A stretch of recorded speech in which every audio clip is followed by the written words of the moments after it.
30 வருஷத்துக்கு மேல ஆயும் சால்வ் பண்ண முடியாத ஒரு ஃபேமஸான பெயிண்டிங் திருட்டு கேஸ் ஒன்று இருக்கு. மார்ச் 18, 1990 அன்னைக்கு அமெரிக்காவில் இருக்க போஸ்டன் சிட்டியில செயின்ட் பேட்ரிக் டே செலிப்ரேஷன் நடந்துட்டு இருந்திருக்கு. அதனால இசபெல்லா ஸ்டூவர்ட் கார்டர் மியூசியம்ல வெறும் 2 செக்யூரிட்டி கார்டு தான் இருந்திருக்காங்க. இந்த சிச்சுவேஷனை திருடங்க கரெக்டா யூஸ் பண்ணிக்கிட்டாங்க. அந்த மியூசியம்குள்ள திருடங்க நைட் 1:30 மணிக்கு போலீஸ் மாதிரி வேஷம் போட்டு நுழைஞ்சிருக்காங்க. நுழைஞ்சு சிசிடிவி கேமராவை ஆஃப் பண்ணி அங்க இருந்த 2 செக்யூரிட்டி கார்டையும் கட்டி போட்டு 13 ஃபேமஸான பெயிண்டிங்ஸை திருடிட்டு போயிருக்காங்க. அந்த பெயிண்டிங்ஸோட இன்றைய மதிப்பு $500 மில்லியன். இந்த திருட்டு நடந்து கரெக்டா 6 மணி நேரம் கழிச்சு FBI-க்கு இந்த விஷயம் தெரியுது. FBI ஏதாவது க்ளூ கிடைக்குமான்னு மியூசியம்குள்ள போய் பார்த்திருக்காங்க. ஆனா finger print, DNA, CCTV footage எதுவுமே கிடைக்கல.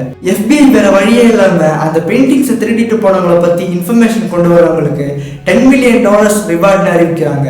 ஆனா அதுக்கப்புறமும் கூட எந்த க்ளூவும் கிடைக்கல. அந்த மியூசியம்ல திருடப்பட்ட பெயிண்டிங்ஸ் இருந்த இடம் இன்னைக்கும் எம்டியா தான் இருக்கு. இந்த திருட்டு நடந்து 30 வருஷத்துக்கு மேல ஆயும் இந்த கேஸ் இன்னைக்கு வரைக்கும் ஒரு அன்சால்வ்டு மிஸ்டரியா தான் இருக்கு.